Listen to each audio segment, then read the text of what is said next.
महाराष्ट्र में जैसा कि हमने आपको बताया ये एक बैठक होनी है। आज बैठकों का दिन है।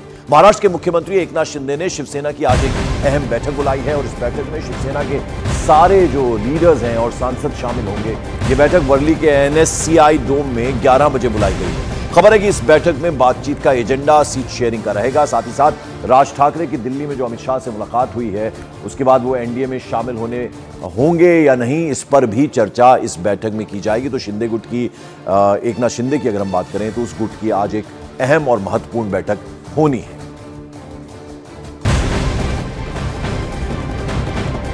और इस बीच मॉर्निंग प्राइम में एक और बड़ी खबर, महाराष्ट्र में महाविकास आघाड़ी से जुड़ी हुई ये बड़ी खबर है। महाराष्ट्र की 48 लोकसभा सीटों पर सीट शेयरिंग फॉर्मूले की आज महाविकास आघाड़ी घोषणा कर सकती है।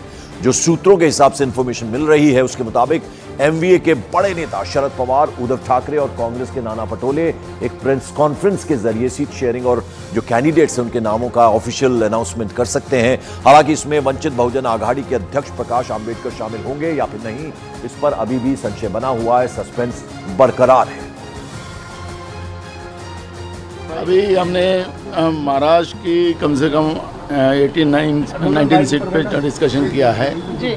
कम से कम 12th जगह पे हम लोगों का ये फाइनलाइज हुआ है और कल हमारी सुबह शरद पवार जी और उद्धव ठाकरे जी से मीटिंग है। कल वो वहाँ पे और एक डिस्कशन बचा है, उसमें फाइनल होगा और कल हमारी ये सभी सीटों पे कल या परसों डिक्लेयर हो जाएगा। विवेक गुप्ता मुंबई से हमारे साथ है। विवेक, जरा संक्षेप में दोनों सवालों का जवाब दीजिएगा। आज एक बैठक जो है एकनाथ शिंदे गुट की हो रही है, उसमें क्या कुछ हो सकता है? और ये जो महाविकास आघाड़ी आज प्रेस कॉन्फ्रेंस कर सकते हैं जिसमें शरद पवार, साथ ही साथ कांग्रेस और ये तमाम लोग जो हैं जो दूसरे दल हैं वो भी घोषणा कुछ कर सकते हैं जो एक गठबंधन बना है सीट शेयरिंग के फॉर्मूले को लेकर। देखिए पंकज, आज पूरा दिन महाराष्ट्र की राजनीति में मीटिंगों का दौर शुरू रहेगा। 11 बजे जो मीटिंग है वो शरद पवार के सिल्वर ओक के घर में है। वहां पर महाविकास आघाड़ी के सभी नेता आएंगे, वहां पर एक मीटिंग हो रही है। उसके बाद कांग्रेस एक सेपरेट मीटिंग कर रही है जो दोपहर में 1 बजे है। वहां पर कांग्रेस के सभी नेता मौजूद होंगे।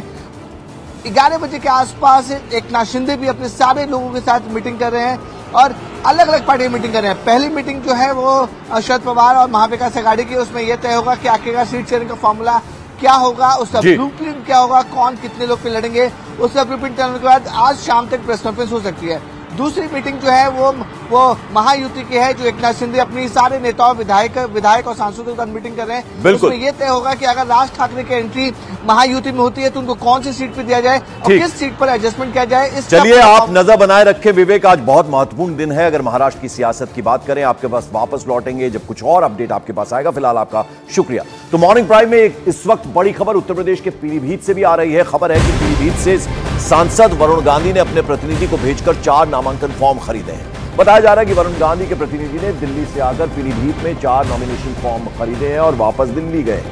वरुण गांधी के इस फैसले से अटकलें अब ये लगाई जा रही हैं कि अगर बीजेपी उन्हें पीलीभीत से टिकट नहीं देती है तो वो इंडिपेंडेंट इलेक्शन लड़ सकते हैं। हालांकि सीटों पर नाम को लेकर अभी प्रधानमंत्री की अध्यक्षता में सीईसी की बैठक होना बाकी है। इस बैठक में यह तय किया जाएगा कि वरुण को पीलीभीत से टिकट मिलेगा या फिर नहीं मिलेगा। और इस बीच वरुण गांधी को लेकर चल रही अटकलों पर अखिलेश यादव का भी बयान आया। उन्होंने कहा कि उनकी कोई बात नहीं हुई है।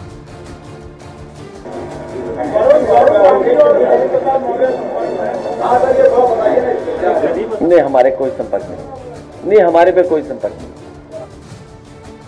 और मेरे सहयोगी अमित सिंह सीधा लखनऊ से हमारे साथ जुड़ रहे हैं। अमित, क्या इंफॉर्मेशन आपके पास वरुण गांधी को लेकर?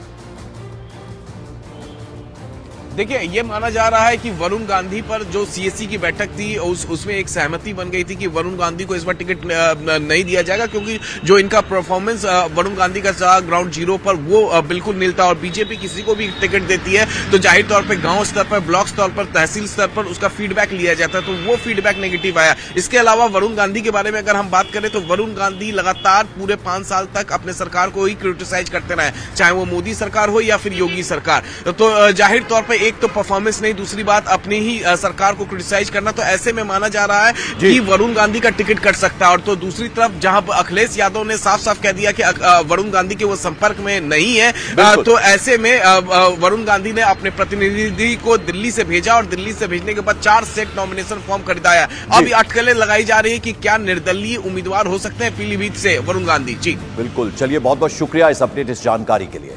इस बीच मॉर्निंग प्राइम में बड़ी खबर आ रही है, दिल्ली के सीएम अरविंद केजरीवाल से जुड़ी हुई। उन्होंने एक बार फिर से दिल्ली हाईकोर्ट का दरवाजा खटखटाया है।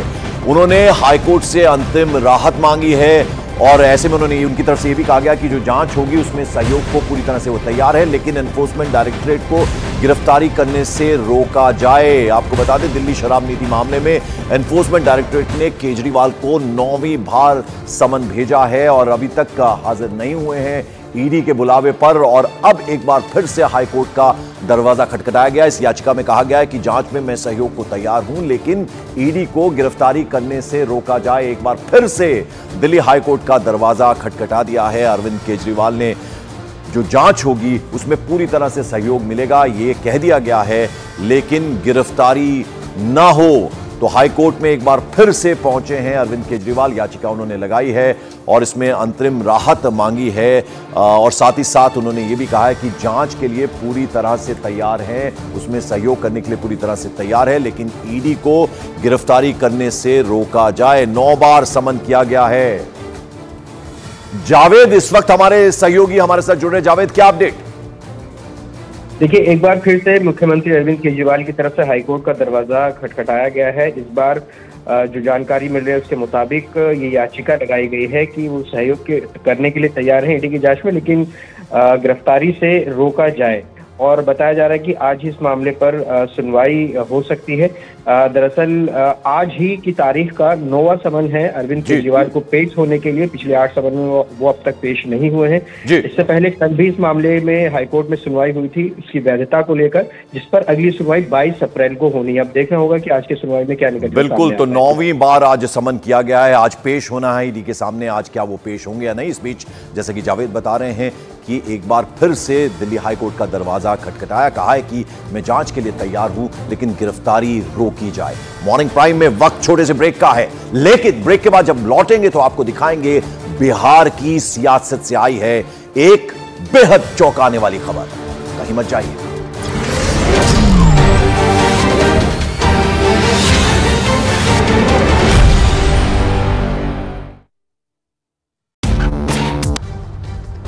सुपर 10 में 10वीं खबर, पाकिस्तान के ग्वादर पोर्ट कॉम्प्लेक्स पर बड़ा आतंकी हमला, ऑटोमेटिक वेपन और हथगोलों से किया अटैक, 7 लोगों के मारे जाने की खबर। सुपर 10 में 9वीं खबर, असम पुलिस की गिरफ्त में आया ISIS का इंडिया चीफ हारिस फारूकी। बांग्लादेश की सीमा पार कर असम के धुबरी पहुंचा था फारूकी। ISIS चीफ का एक और साथी भी चढ़ा पुलिस के हाथ में। सुपर 10 में 8वीं खबर,